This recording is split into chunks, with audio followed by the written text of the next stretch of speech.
अस्सलाम वालेकुम दोस्तों, कैसे हैं आप सब। मेरा नाम है खुरम शहजाद। इस वीडियो में मैं आपको बताऊंगा कैसे आप लाइव चैट के ऊपर अपनी जो भी इशू है उसको रेज़ कर सकते हैं या आप बात कर सकते हैं। कोई भी आपने क्वेश्चन आंसर करना है उसके रिगार्डिंग आप बात कर सकते हैं।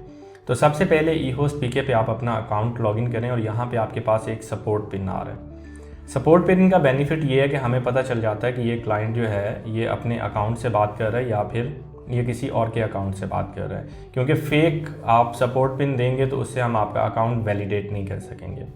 इसको आप कॉपी कर लें, लाइव चैट पे आ जाएं।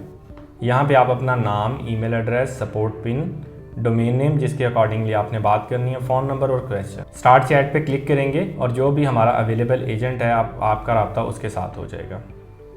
आज के लिए इतना ही। अपना ख्याल रखें। नेक्स्ट वीडियो में इंशाल्लाह दोबारा मुलाकात होगी। तब तक के लिए अल्लाह हाफिज़।